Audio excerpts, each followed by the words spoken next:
الحمد للہ رب العالمین والعاقبۃ للمتقین والصلاۃ والسلام علی سید الانبیاء والمرسلین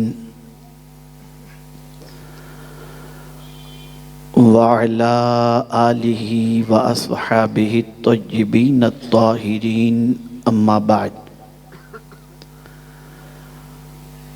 فاعوذ باللہ من الشیطان الرجیم بسم اللہ الرحمن الرحیم یوم تجد کل نفس ما عملت من خیر محضرا صدق اللہ العظیم۔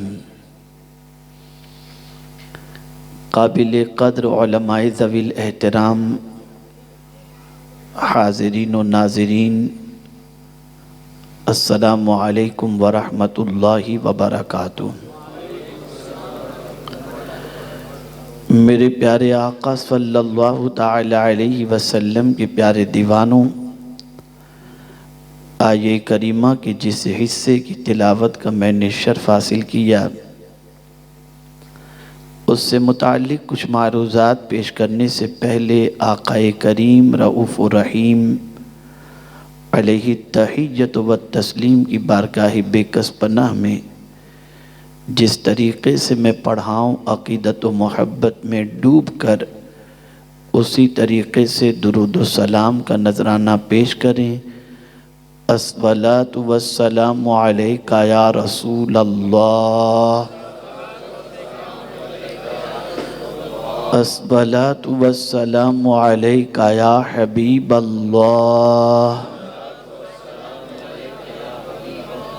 الصلاۃ والسلام علیک یا نبی اللہ، الصلاۃ والسلام علیک یا نور اللہ، وعلی آلک و اصحابک یا حبیب اللہ، صلی اللہ تعالی علیہ وسلم۔ ہم اور آپ اس وقت اللہ کے ایک عظیم دوست حضرت بابا بھولے شاہ رحمۃ اللہ تعالی علیہ کے عرس پاک کی تقریب میں حاضر ہیں۔ ناگپور کی سرزمین پر ابھی 28 تاریخ کو میں حاضر ہوا تھا اور فوراً ایک ہفتے کے بعد دوبارہ آپ کے درمیان حاضری کی مجھے سعادت نصیب ہو رہی ہے۔ میں چاہوں گا کہ فکر و عمل کی طرف آپ کی توجہ کو راغب کر سکوں اور دور حاضر میں امت مسلمہ جس بے چینی اور بے قراری کی وادیوں کے اندر بھٹک رہی ہے، اس سے نکلنے کا کوئی سامان آپ کو مہیا کرا سکوں۔ ایسا نہیں ہے کہ تکالیف کا دور صرف آج کا دور ہے۔ امت مسلمہ پر مصائب کے پہاڑ اس سے پہلے بھی ٹوٹے اور اس سے سخت ترین ٹوٹے، لیکن ہر دور کے اندر امت مسلمہ کے پاس ایک قوت تھی جس کی بنیاد پر مولا کے کرم کی بارشیں ہوتی رہیں اور مجدار میں ہچکولے کھانے والی کشتی کو میرے مولا نے کنارے لگا دیا۔ میرے پیارے آقا صلی اللہ تعالی علیہ وسلم کے پیارے دیوانوں، دنیا نے ہر دور کا مطالعہ کیا، ہر عصر کا مطالعہ کیا، ہر زمانے کا مطالعہ کیا، اور دنیا نے دیکھا کہ یہ قوم کہیں ڈوبتی ہے تو کہیں ابھرتی ہے، اور جب ابھرتی ہے تو پہلے سے بہتر پوزیشن میں ابھرتی ہے۔ تو اس قوم کے نکھرنے کی وجہ کیا ہے، ابھرنے کی وجہ کیا ہے، کامیابی کی وجہ کیا ہے؟ تو اس قوم کے اندر انہوں نے دو چیزیں بڑی اہم پائیں، ایک محبت رسول اور دوسری اطاعت رسول۔ ان دونوں چیزوں کی بنیاد پر یہ قوم افلاس کی چکی میں پیسے جانے کے باوجود جس موڑ پر، جس محاذ پر گئی، میرے کریم نے کامیابی اور کامرانی عطا فرمائی۔ تو اس قوم کو نبی کے قدموں سے دور کرنے کا منصوبہ بنایا گیا اور گناہوں کے اندر ڈھکیلنے کا منصوبہ بنایا گیا۔ افسوس کے ساتھ یہ کہنا پڑ رہا ہے کہ آج امت مسلمہ کا بیشتر طبقہ قدم ناز مصطفیٰ صلی اللہ علیہ وسلم سے بھی دور ہو گیا اور رسول اعظم صلی اللہ علیہ وسلم کی اطاعت سے بھی دور ہو گیا۔ یہی قوم تھی جس کی سچویشن یہ تھی کہ اپنے بچوں کو عشق رسول کا جام پلاتی تھی۔ یہی قوم تھی جو اپنے بچوں کو رسول اعظم صلی اللہ علیہ وسلم کے محبت کا درس دیتی تھی۔ اور آج یہی قوم ہے جن کے بچے اسکول میں ڈانس سیکھتے ہیں، گھر میں آ کے ڈانس کی پریکٹس کرتے ہیں۔ یہی بچے آقا کریم صلی اللہ علیہ وسلم کی محبت کی بجائے نہ جانے کتنی محبتوں کے شکار ہو گئے، اور آج ان کے قدم راہ حق سے ڈگمگانے کی وجہ سے رب قدیر جل جلالہ کی ناراضگی کے شکار ہو کر زمانے میں اس وقت بے وقت اور بے قیمت ہو کر کے یہ قوم رہ گئی۔ اس چیز کو آپ اچھی طرح سے ذہن میں رکھیں۔ اگر پوری تقریر آپ کے ذہن میں رہے تو ٹھیک ہے، اور نہ رہے تو میرا یہ جملہ زندگی پر محفوظ کر لیجئے گا۔ ایک تاریخی جملہ آپ کے حوالے کرتا ہوں، یاد رکھیں، گناہ انسان کو بزدل بناتا ہے اور نیکی انسان کو طاقتور بناتی ہے۔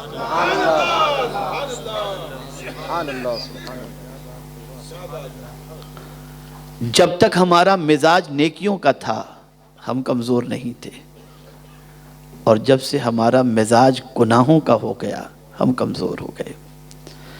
یہ اللہ والوں کے پاس فوج نہیں ہوتی تھی، نیکیاں ہوتی تھی۔ ان اللہ والوں کے پاس افراد کی فراوانی نہیں ہوتی تھی، نیکیاں ہوتی تھی۔ ان اللہ والوں کے پاس نیکی کی قوت ہوتی تھی جس کے بلبوتے پر وہ جہاں بھی چلے جاتے مولا ان کو استقامت کے ساتھ کامیابی اور کامرانی عطا کرتا۔ ہم تو چلتے بھی ہیں تو گناہ کرتے ہوئے، بیٹھتے بھی ہیں تو گناہ کرتے ہوئے، لیٹتے بھی ہیں تو گناہ کرتے ہوئے، کھاتے بھی ہیں تو گناہ کرتے ہوئے، دکان میں بیٹھتے ہیں تب بھی گناہ کرتے ہوئے۔ حد تو یہ ہے کہ اپنی گاڑیوں میں بھی سفر کرتے ہیں تو گناہ کرتے ہوئے، کہ میوزک لگا کر گانے سن کر سفر کرتے ہیں۔ ہم نے کوئی موقع اور کوئی جگہ گناہوں سے خالی نہیں رکھی، ہر جگہ گناہ گناہ گناہ۔ نتیجتاً پروردگار جل جلالہ نے ناراضگی کی وجہ سے ہمیں ایسے ظالموں کو ہم پر مسلط کر دیا جو کسی اعتبار سے ہمارے اوپر اچھی نظر رکھنے کی کوشش نہیں کرتے۔ میرے پیارے آقا صلی اللہ تعالی علیہ وسلم کے پیارے دیوانوں،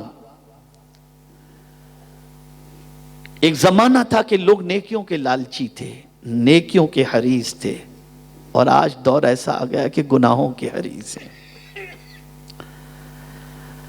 تاریخ اٹھا کر کے دیکھیں، صحابہ کی زندگی اٹھا کر دیکھیں، تابعین کی زندگی اٹھا کر دیکھیں، خود وہ رسول جو کچھ کر لیں جن کی ادا نیکی بن جائے، وہ خود نیکیوں کے معاملے میں اپنے صحابہ سے کتنے آگے نظر آتے ہیں۔ آپ ذرا سوچیں،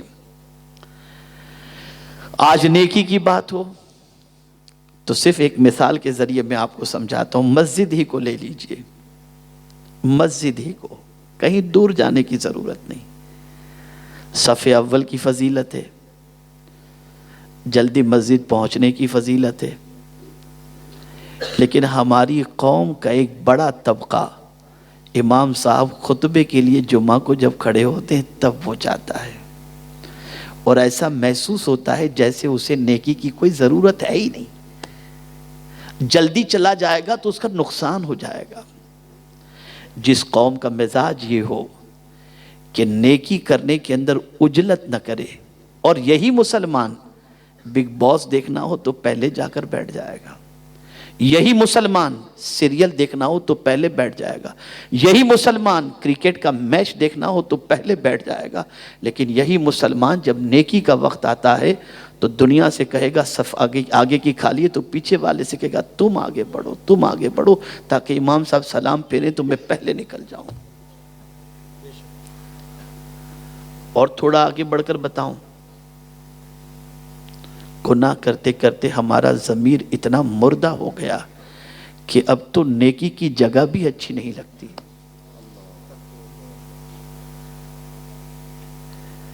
مسجد میں دل نہیں لگتا، مسجد جا کر کے آدمی خود کو بے قرار محسوس کرتا ہے کہ میں جلدی سے نکلوں۔ کیا روئے زمین پر، ناگپور کی سرزمین پر ایسے سنی صحیح العقیدہ اچھی تعداد میں یا کم تعداد میں مسلمان آپ کو ملیں گے جو جلدی سے مسجد جا کر اللہ کے گھر میں تلاوت کرتے ہوں گے؟ ہو سکتا ہے کچھ دو چار ضعیف حضرات مل جائیں، اور زیادہ تر کیسے ملیں گے؟ بھاگنے والے ملیں گے، بھاگنے والے ملیں گے، بیٹھنے والے نہیں، ذکر کرنے والے نہیں، اللہ کی کتاب کی تلاوت کرنے والے نہیں، نفل پڑھنے والے نہیں۔ مجھے یاد آتا ہے امام اعظم ابو حنیفہ علیہ رحمہ کا ایک واقعہ، اللہ اکبر۔ امام نے عشاء کی نماز میں سورۃ الزلزال کی تلاوت کی، اذا زلزلت الارض زلزالہا واخرجت الارض اثقالہا وقال الانسان ما لہا یومئذ تحدث اخبارہا۔ جب یہ سورت کی تلاوت امام اعظم نے عشاء کی نماز میں امام سے سنی، نماز مکمل ہو گئی، خادم سے کہا کہ باہر سے مسجد کو تالا لگا دینا، مجھے آج پوری رات مسجد میں رہنے دو، میں اللہ کی بندگی کروں گا۔ اللہ اکبر۔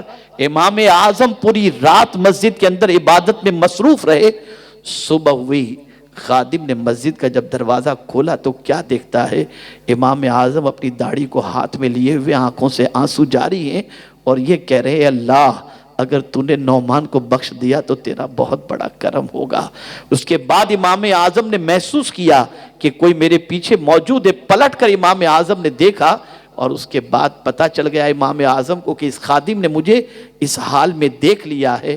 تو امام اعظم نے فرمایا دیکھو جس حال میں مجھے دیکھا ہے، میرے جیتے جی کبھی اس کا تذکرہ مت کرنا، اسے چھپا کے رکھنا۔ اللہ اکبر۔ اے رسول گرامی وقار صلی اللہ تعالی علیہ وسلم کے دیوانوں، وہ امام اعظم جن کے ہم مقلد ہیں، اور وہ امام اعظم جن کا مزار آج جہاں پر موجود ہے، اس جگہ پر بیٹھ کر امام اعظم نے 6000 قرآن شریف ختم کیے ہیں۔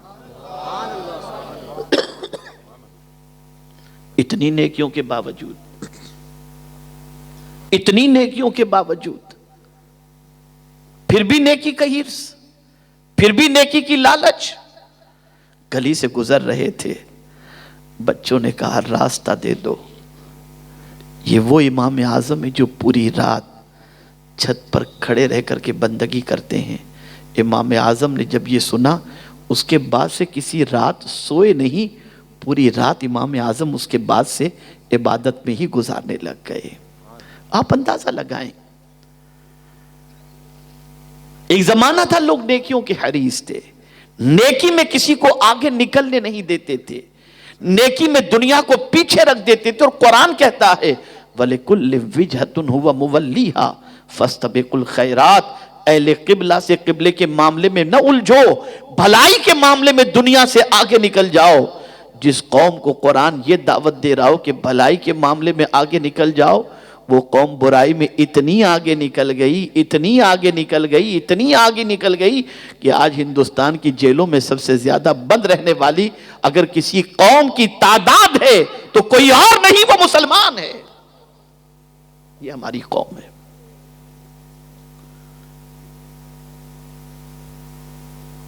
ہمارا حال تو اتنا برا ہو گیا کہ کوئی تلاوت کرے تو آدمی سوچتا ہے کہ یار جلدی سے بند کرے تو اچھا ہو۔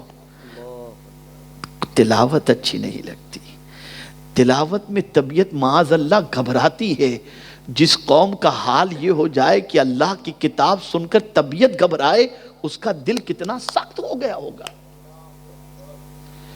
گناہ کرتے کرتے اس کا دل کتنا سخت ہو گیا. اور تھوڑا سا آگے بڑھ کر عرض کروں، جس قوم کی سوچ اتنی بودی ہو گئی ہو، غور سے سنیے گا، عزت چاہتے ہیں نا آپ، جس قوم کی سوچ اتنی بودی ہو گئی ہو کہ وہ قوم کلمہ پڑھنے کے باوجود یہ کہے کہ ہم اگر حضور کے طریقے پر عمل کریں گے تو معاذ اللہ دنیا ہمیں گھٹیا سمجھے گی، ہم اگر ماڈرن طریقے پر زندگی گزاریں گے تو ہمیں عزت ملے گی، ایسی قوم کو میرا مولا زمین پر عزت نہیں دیتا.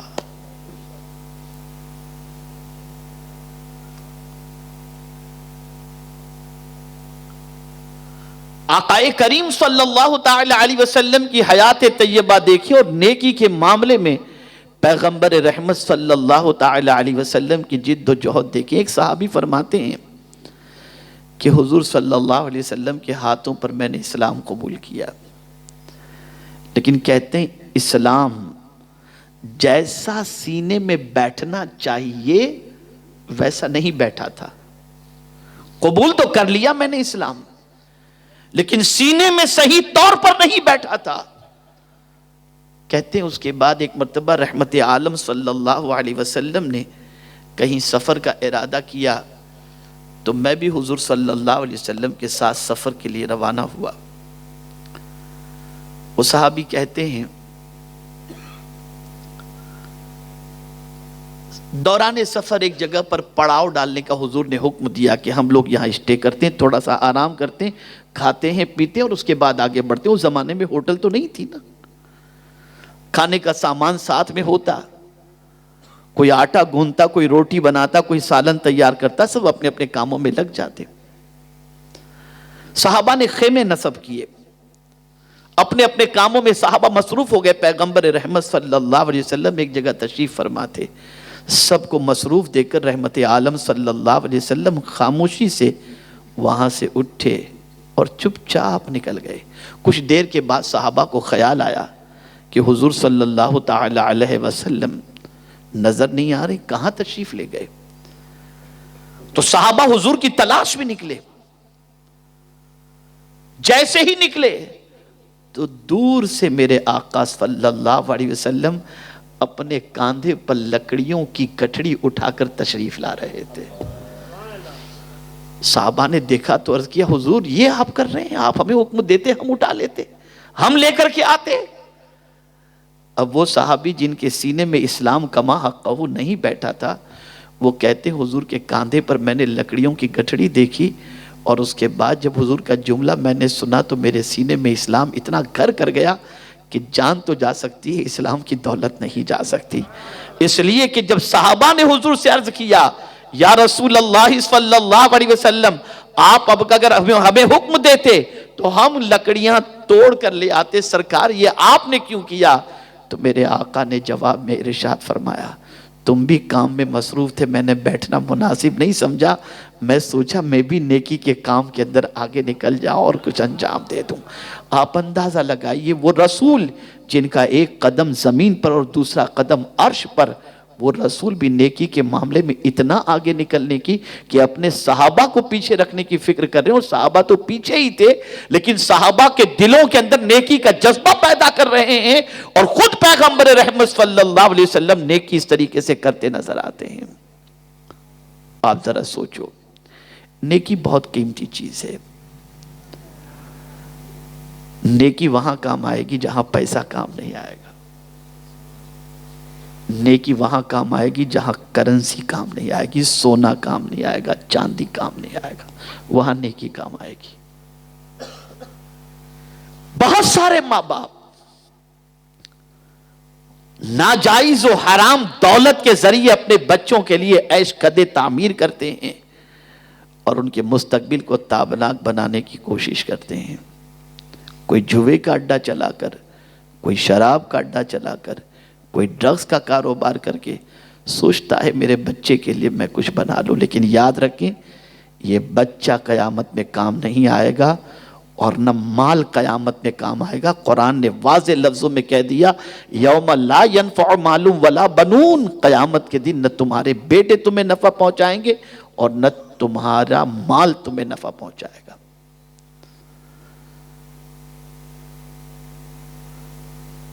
جس نیکی کو انسان چھوٹی سمجھ کر چھوڑ دیتا ہے وہ نیکی قیامت میں کام آئے گی۔ آئیے میں آپ کو بتاؤں،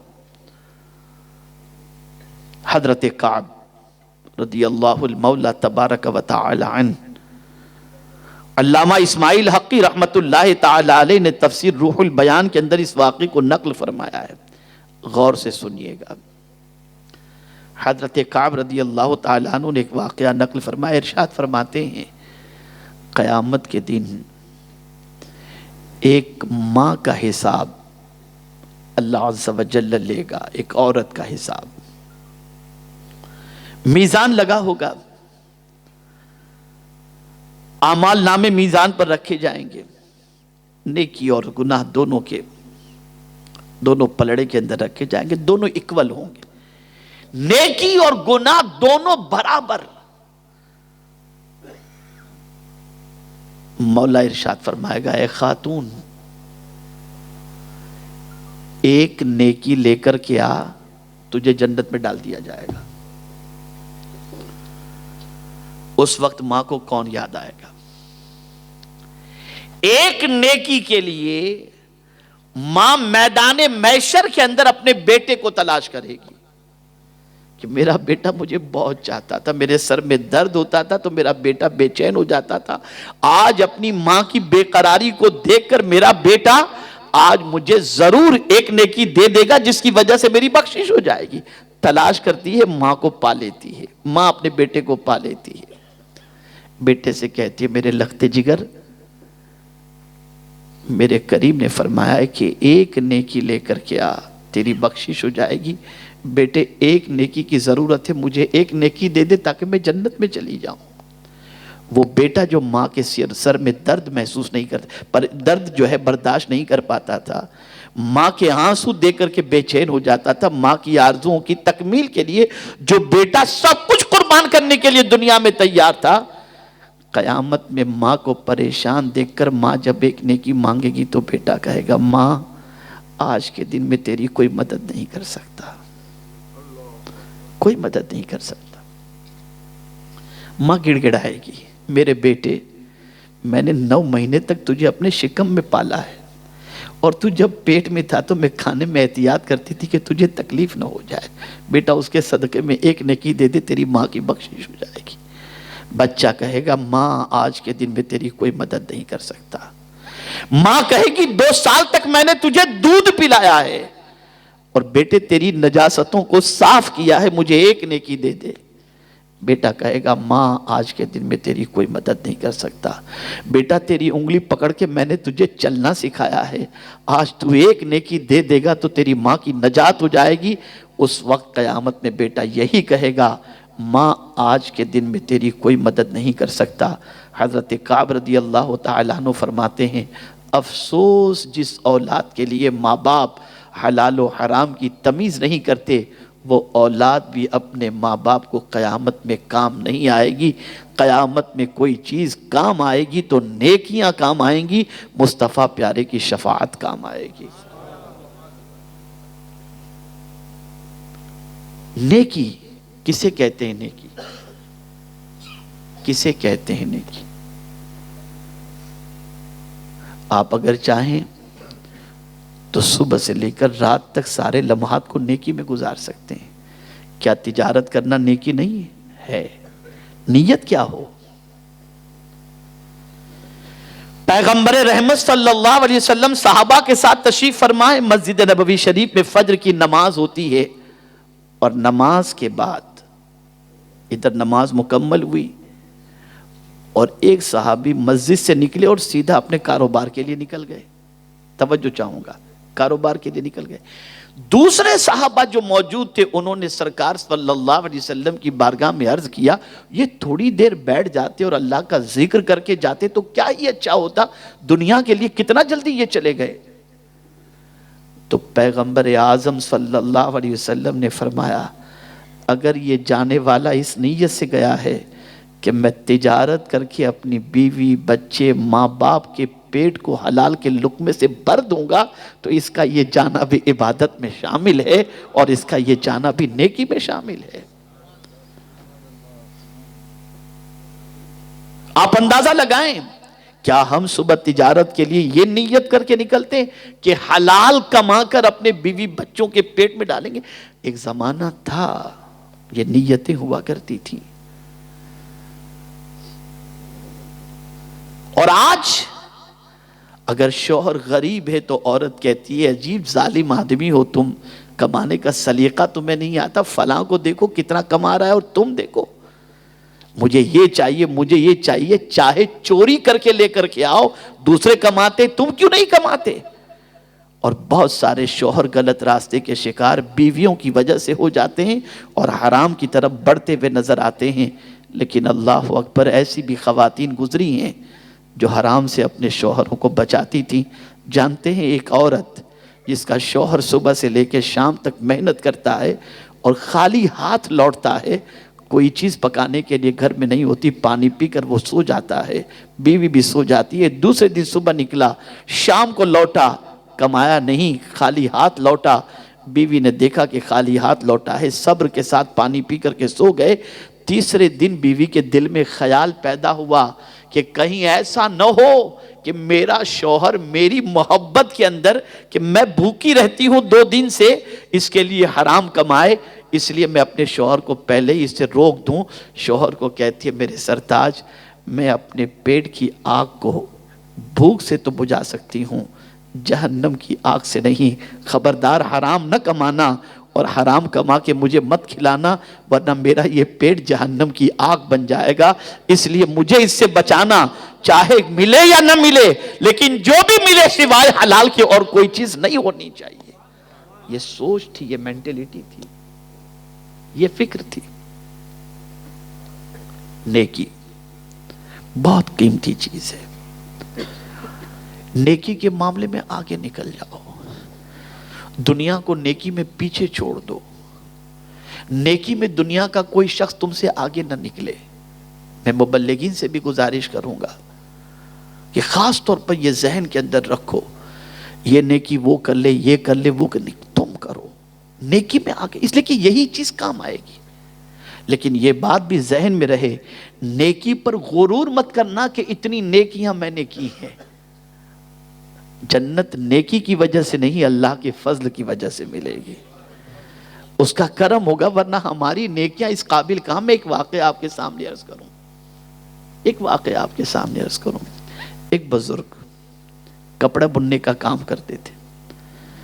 ایک بار انہوں نے سوچا کہ میں اتنا اچھا کپڑا تیار کروں کہ شہر کا جو بڑا بزنس مین ہے اس کے پاس یہ کپڑا لے کر کے جاؤں تو وہ خرید لے اور اچھی قیمت عطا کرے۔ بزرگ نے اس کپڑا بنا اور بننے کے بعد تیار کرنے کے بعد لے کر گئے اس کے پاس، اس نے دیکھا اور دیکھتے ہی کہنے لگا اس میں یہ عیب ہے، اس میں یہ عیب ہے، اس میں یہ عیب ہے، اس میں یہ عیب ہے۔ بزرگ نے جب کپڑا تیار کیا تھا تو کانفیڈنس تھا کہ اس کپڑے کو میں نے بہت اچھا بنایا ہے اور بہت قیمت آئے گی، لیکن جب جانچ کرنے والا باریک جانچ کرنے والا تھا اور ماہر تھا تو اس نے 1000 اس کے اندر عیب نکالے اور بتا دیا کہ اس میں یہ عیب ہے۔ وہ بزرگ رونے لگے تو وہ شخص کہتا ہے بابا فکر نہ کرو، آپ کا کپڑا لے لوں گا، آپ روتے کیوں ہو؟ کہا رو اس لیے نہیں رہا ہوں کہ میرے کپڑے کے اندر کپڑا تم خریدو گے یا نہیں خریدو گے، رو تو اس لیے رہا ہوں کہ میری محنت تیرے جیسے ماہر کے سامنے آئی تو نے 1000 عیب اس کے اندر نکال دیے۔ اگر میری نیکیاں قدرت کے سامنے بھی پہنچیں گی اور وہ بھی یہ کہہ دے تیری نیکیاں اس لائق نہیں کہ میں قبول کروں تو کیا ہوگا؟ اس تصور سے میں رو رہا ہوں، اس تصور سے میں رو رہا ہوں۔ کن نیکیوں پر گھمنڈ ہے؟ خبردار، نیکیاں کرتے چلے جاؤ، بھروسہ اپنے کریم پر رکھو، اپنے پالن ہارے حقیقی پر رکھو، اپنے معبود برحق پر رکھو۔ اسی لیے قیامت میں رب قدیر ایک بندے سے فرمائے گا اس بندے کو میرے فضل سے جنت میں داخل کر دو۔ وہ اس نے پوری زندگی عبادت میں گزاری ہوگی، وہ بندہ عرض کرے گا مولا جنت میں تیرے فضل سے جا رہا ہوں، اور جو میں نے نیکیاں کی تھی اس کا کیا؟ تو میرا مولا ارشاد فرمائے گا اس بندے کی ایک آنکھ نکالو، اس کی ایک آنکھ نکالی جائے گی، میزان میں رکھا جائے گا، اور اس کے بعد اس بندے کے بارے میں کہا جائے گا اس کی ساری نیکیاں میزان کے دوسرے پلڑے میں رکھ دو۔ اللہ اکبر، جب دونوں کو تولا جائے گا تو آنکھ کی قیمت نیکیوں سے زیادہ ہو جائے گی۔ مولا فرمائے گا اب میرا عدل ہے، اسے جہنم میں ڈال دو، اس نے تو ایک آنکھ کا بھی شکریہ ادا نہیں کیا ہے۔ ان نیکیوں پر ہم بھروسہ کرتے ہیں، بھروسہ اپنے فضل، رب کے فضل پر، لیکن نیکی کرتے چلے جاؤ۔ کبھی ایسا ہوتا ہے یہ جو ولایت ملتی ہے نا، ولایت میں، جنت میں بسا اوقات کچھ نیکیوں کا بھی دخل ہو جاتا ہے، اللہ ان نیکیوں کے صدقے میں کرم فرماتا ہے۔ ایک بندہ کوئی نیکی میں لگا ہے، نیکی کر رہا ہے، اور اس کی کوئی ادا مولا کو پسند آ جاتی ہے، اپنا دوست اسے بنا لیتا ہے، دوست بنا لیتا ہے۔ حدیث شریف کے اندر ہے کہ بندہ لا شعوری طور پر اپنی زبان سے کوئی جملہ نکالتا ہے، جو جملہ اللہ کو پسند آ جاتا ہے، اور مولا اس جملے کی وجہ سے اسے جنت عطا فرما دیتا ہے۔ اور لا شعوری طور پر بندہ اپنی زبان سے اللہ کا ناپسند کوئی جملہ نکال دیتا ہے، مولا اس جملے کے عوض کے اندر اسے عذاب کا حقدار بنا دیتا ہے۔ تو عرض کرنے کا منشا یہ کہ نیکی کرو، نیکی میں آگے نکلو، کسی نیکی کو چھوٹی مت سمجھو، مسکرا کر ملنے کو بھی، اس نیکی کو بھی چھوٹی مت سمجھے، بہت بڑی نیکی ہے، پتہ نہیں کون سی نیکی اللہ کو پسند آ جائے۔ اب آئیے حضور صلی اللہ علیہ وسلم نے نیکی کے بارے میں کیا فرمایا۔ آقا کریم صلی اللہ علیہ وسلم فرماتے ہیں بادروا بالاعمال سبعا، 7 چیزوں سے پہلے نیکی میں جلدی کرو۔ توجہ ہے آپ کی؟ الحمدللہ مجھے یقین ہے کہ آپ بالکل توجہ کے ساتھ سن رہے ہیں۔ اب توجہ بالکل ہونی چاہیے، اور اسے بالکل آج کے لیسن کے طور پر ذہن کے اندر محفوظ کر لیں۔ اور یہ میرا قول نہیں، پیغمبر رحمت صلی اللہ علیہ وسلم کا قول پیش کر رہا ہوں۔ سرکار فرماتے ہیں بادروا بالاعمال سبعا، 7 چیزوں سے پہلے نیکی میں جلدی کرو، 7 چیزوں سے پہلے۔ پہلی چیز آقا کریم صلی اللہ علیہ وسلم ارشاد فرماتے ہیں ایسی مفلسی سے پہلے، ایسی غریبی سے پہلے جو اللہ کی یاد سے غافل کر دے، نیکی میں جلدی کرو۔ جب آدمی مفلس ہوتا ہے، غریب و ناتواں ہوتا ہے، بھوکا پیاسا ہوتا ہے، تو نیکی کی طاقت اس میں نہیں ہوتی۔ اللہ کی یاد سے کبھی کبھار غافل ہو کر کے غریب آدمی معاذ اللہ یہ بھی کہہ دیتا ہے، اللہ اسے معاف فرمائے، یہ بھی کہہ دیتا ہے کہ میں کیا اللہ معاذ اللہ اللہ کی بندگی کروں، جب وہ کچھ دیتا ہی نہیں تو اس کی بندگی کر کے کیا فائدہ، معاذ اللہ معاذ اللہ۔ ایسے بہت سارے آپ کو ملیں گے۔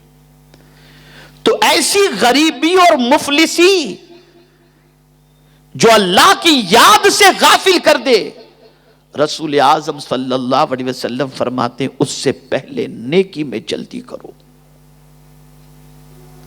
آپ دنیا میں بہت سارے ایسے انسانوں کو دیکھتے ہوں گے جو کبھی کروڑ پتی ہوتے اور پھر روڈ پتی بن جاتے ہیں، کبھی بہت کچھ ہوتا ہے کبھی کچھ بھی نہیں ہوتا۔ بہت سارے میں نے دیکھے ہیں اپنی مختصر سی عمر کے اندر، میں نے ایسے بہت سارے دیکھے ہیں جن کی زندگی کا میں نے شباب بھی دیکھا ہے اور آج زوال بھی دیکھا ہے، اور بہت سارے ایسے بھی دیکھے ہیں جن کو زوال پذیر دیکھا تھا میں نے اور آج ان کو شباب پر دیکھ رہا ہوں۔ ایسے آپ بھی اپنی زندگی میں دیکھتے ہوں گے۔ تو اب حضور فرماتے ہیں صلی اللہ علیہ وسلم ایسی غریبی اور مفلسی سے پہلے جو اللہ کی یاد سے غافل کر دے، نیکی کرنے میں جلدی کرو۔ اور اس کے بارے میں ہمیں نہیں معلوم کہ آج ہم کروڑ پتی ہیں، کل ہمارا حال کیا ہوگا، ہم نہیں جانتے، ہم نہیں جانتے۔ بھوج کی سرزمین پر جب زلزلہ آیا تھا، اس وقت جب میں گیا تھا تو میں نے ایک جویلر کو جس کی گولڈ کی دکان تھی، اس کو میں نے ریلیف کیمپ کے اندر روٹی کھاتے دیکھا ہے، ریلیف کیمپ کے اندر. ہم نہیں جانتے، آپ نہیں جانتے، کوئی نہیں جانتا کہ آنے والا دن کس کے ساتھ کیا ہوگا. تو ایسی غریبی سے پہلے، ایسی مفلسی سے پہلے جو اللہ کی یاد سے غافل کر دے، نیکی کرنے میں جلدی کرو. یہ بھی نیکی ہے کہ راستے میں آپ کو چھلکا نظر آیا کیلے کا، اٹھا کر سائڈ پہ کر دیا. گڑا نظر آیا، اس کو پاٹنے کی کوشش کی. کوئی پتھر موجود ہے، سائڈ پہ کر دیا آپ نے. یہ سب نیکی ہے. مسکرا کر آپ نے ملا نیکی، کسی کو اچھی بات کہہ دی نیکی، یہ سب نیکی ہے. کرو نیکی. نیکی کو کبھی حقیر مت سمجھنا، چھوٹی مت سمجھنا. دوسری بات حضور نے فرمائی صلی اللہ علیہ وسلم، ایسی مالداری سے پہلے نیکی کر لو جس مالداری کے بعد تمہارے اندر غرور پیدا ہو جائے. بہت سارے سرمایہ دار یہ سوچتے ہیں کہ جس کے پاس معاذ اللہ کچھ نہ ہو وہ نیکی کرے، ہمیں کیا کمی ہے، ہمارے پاس تو سب کچھ ہے. یہ غرور ہے. حضرت عثمان غنی کے پاس تو بہت کچھ تھا، لیکن نیکی میں دنیا سے آگے نکلنے والے تھے. وہ جب حضور نے اعلان کیا تو لا کر کے حضور کے قدموں میں مال کا ڈھیر رکھ دیا. حضور صلی اللہ علیہ وسلم فرماتے عثمان تم جو چاہو کرو، تم جنتی ہو، جو چاہو کرو جنتی. بہت سارے سرمایہ دار کو آپ دیکھیں گے جن کے اندر غرور ہوتا ہے، تکبر ہوتا ہے، گھمنڈ ہوتا ہے، اور مالداری کے عوض کے اندر غریب کو حقیر سمجھنا، فقیر سمجھنا، ان کے سامنے پراؤڈی نیچر پیش کرنا، یہ ساری چیزیں ہوتی ہیں. تو ایسی دولت جس کے بعد غرور پیدا ہو جائے اس سے پہلے نیکی کر دو. تو دولت آئے تو غرور نہ کریں. اور دولت مند کو چاہیے کہ زیادہ سے زیادہ خدا کی بارگاہ میں جھکیں، اس لیے کہ دولت اپنے ساتھ غرور لاتی ہے. اس لیے ہم کو چاہیے کہ دولت، ایسی دولت جو غرور پیدا کرے، ایسی دولت کے ملنے سے پہلے اللہ عز و جل کی بارگاہ کے اندر نیکیوں کا تحفہ پیش کرتے رہیں اور نیکی کرتے رہیں. کوئی نیکی، یہ نہ سوچیں.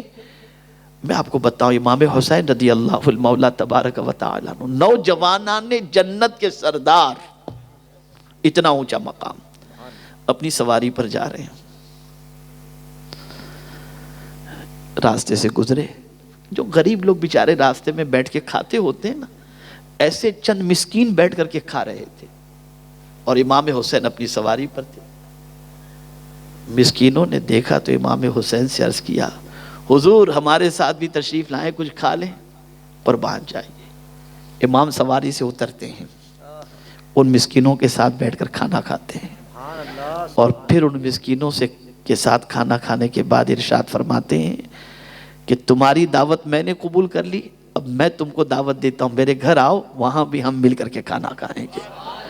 اس کے بعد امام حسین سواری پر بیٹھے، آنکھوں میں آنسو تھے اور آیت زبان پر تھی، انہو لا یحب المستکبرین، بے شک اللہ تکبر کرنے والے سے محبت نہیں فرماتا.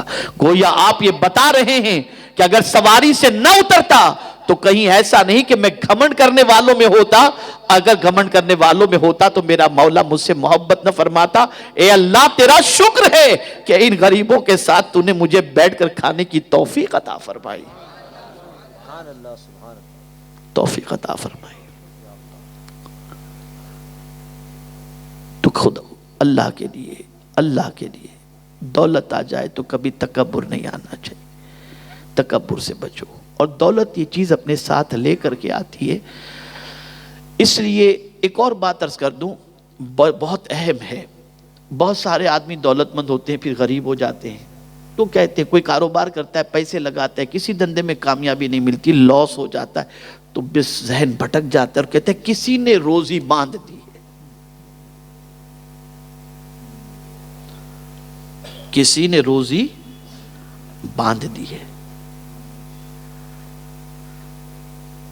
یہ بات ہمیشہ کے لیے ذہن میں رکھو کسی کو اللہ نے اتنی طاقت دی ہی نہیں کہ کوئی آپ کی روزی باندھ سکے.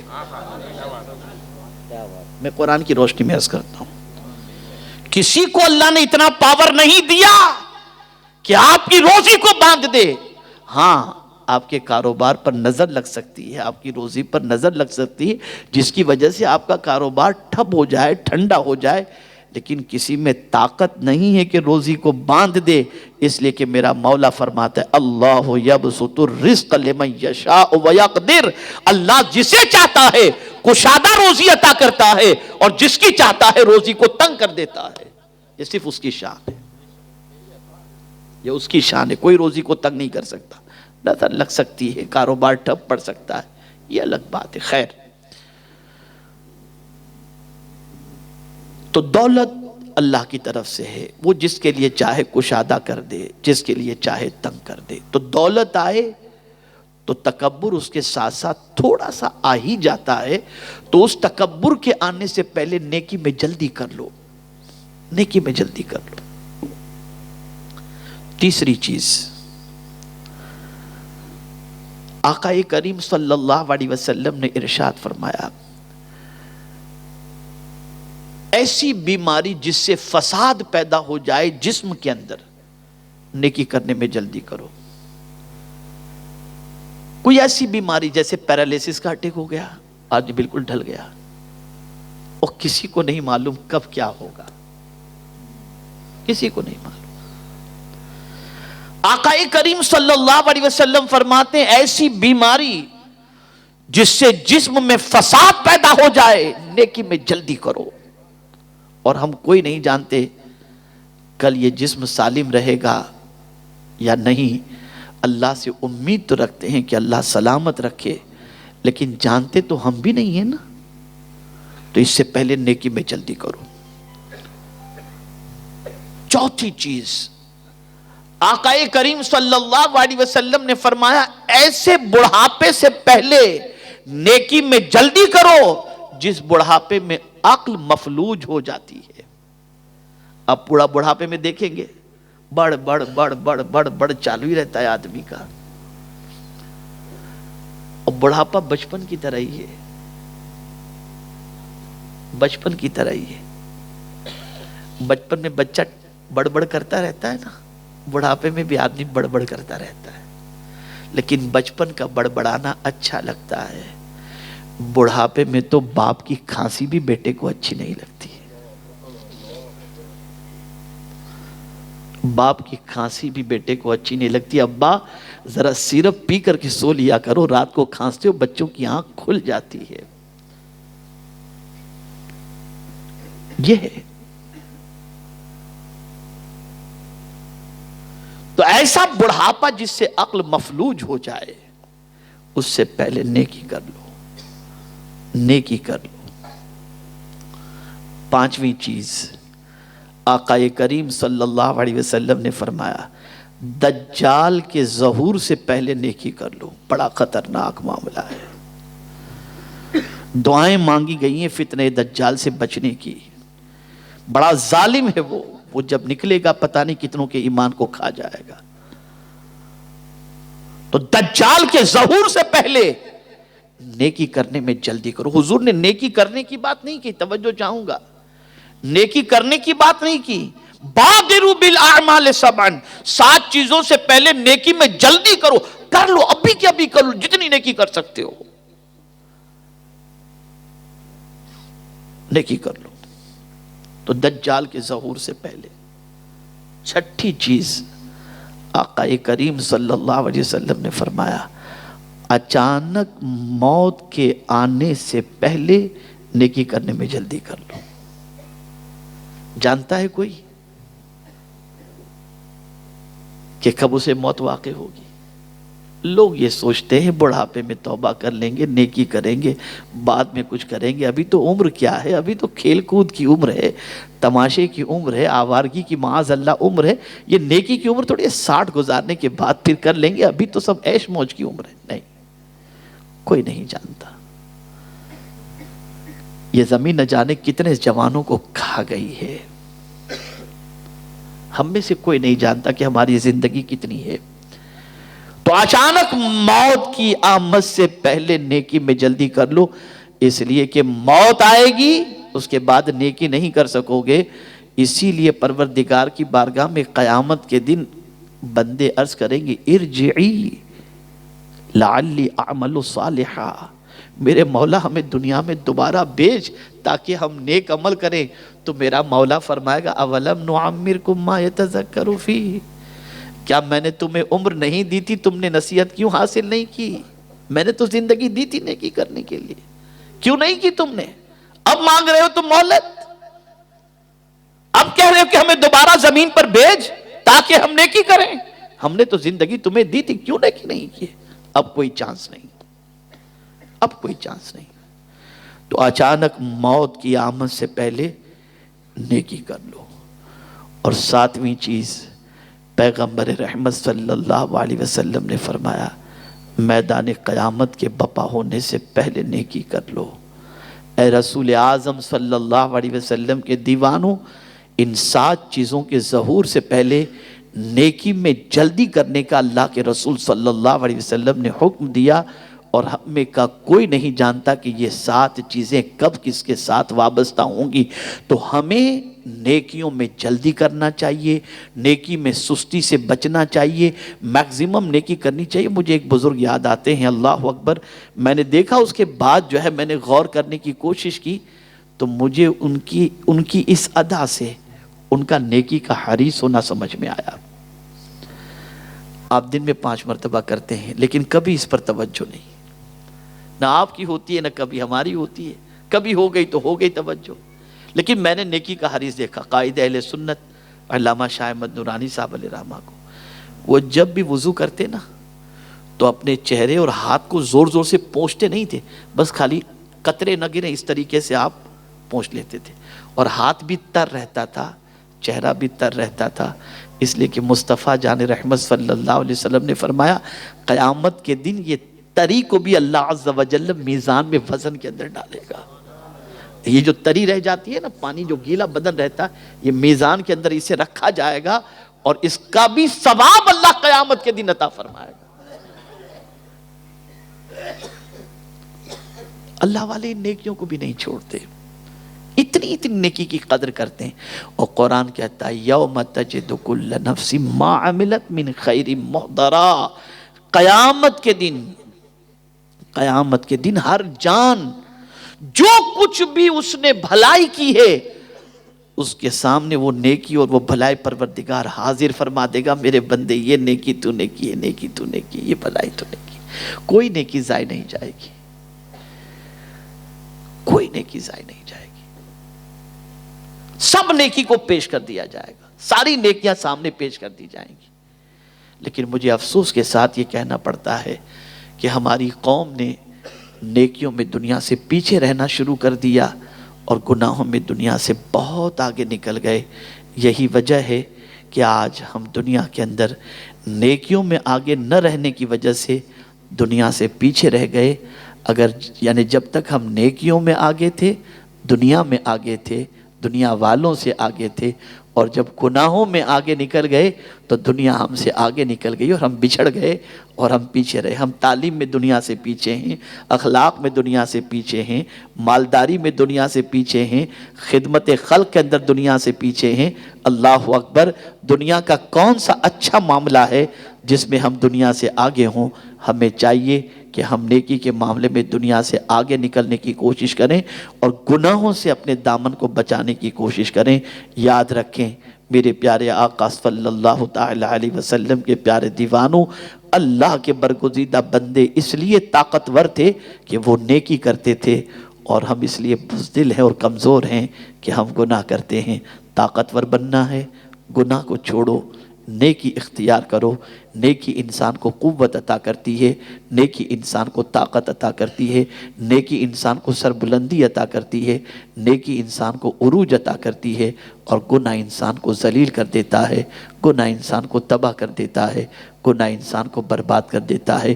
یہ اللہ والوں کا عرس جو منایا جاتا ہے، در حقیقت ان کے مقصد زشت کو سمجھو کہ وہ دنیا میں کس طرح زندگی گزارا کرتے تھے تو آپ کو پتہ چلے گا۔ ان کی رات سجدے میں گزرتی تھی، ان کا دن لوگوں کو نفع پہنچانے میں گزرتا تھا، اور اپنی پوری زندگی اطاعت الہی اور اطاعت رسول صلی اللہ علیہ وسلم میں انہوں نے گزاری، جس کی وجہ سے میرے کریم نے آج زمانے کے گزر جانے کے باوجود بھی ان کی محبت کا چراغ لوگوں کے سینوں میں روشن کر رکھا ہے۔ اگر ہم چاہتے ہیں کہ اللہ دنیا اور آخرت میں ہمیں سرخروئی عطا فرمائے تو ہم نیکیوں سے اپنے رشتے کو مضبوط کریں اور گناہوں سے اپنے رشتے کو توڑ دیں۔ اللہ تعالیٰ دنیا اور آخرت میں ہمیں سرخروئی عطا فرمائے گا، کھویا و وقار عطا کرے گا، کوئی بھی عزت عطا کرے گا۔ اور امتحانات تو ہر دور کے اندر ہوئے ہیں، آج بھی ہو رہے ہیں، لیکن اگر پلٹ کر ہم نے حضور کی طرف توجہ کر لی، رخ مدینے کی طرف کر لیا، نیکیوں کی طرف کر لیا، تو آقا کریم صلی اللہ علیہ وسلم ارشاد فرماتے ہیں کہ میرا مولا ارشاد فرماتا ہے کہ میری طرف کوئی ایک بالش بڑھتا ہے تو میری رحمت ایک ہاتھ بڑھتی ہے، تم ذرا بڑھ کر دیکھو، وہ تمہیں سہارا دے گا اور تمہیں اپنے دامن رحمت کے اندر جگہ عطا فرمائے گا۔ اللہ ہمیں اپنے رب کی طرف پلٹنے کی توفیق عطا فرمائے، اس کے ارشاد کی طرف پلٹنے کی توفیق عطا فرمائے، اس کے پیارے محبوب صلی اللہ علیہ وسلم کی تعلیمات پر عمل کی توفیق عطا فرمائے۔ جیتے جی اس دنیا میں نیکیاں کر لو، مرنے کے بعد نیکی کا موقع نہیں ملے گا۔ اللہ مجھے آپ کو سب کو توفیق نصیب فرمائے۔ وما علینا الا البلاغ المبین۔ السلام علیکم ورحمۃ اللہ وبرکاتہ۔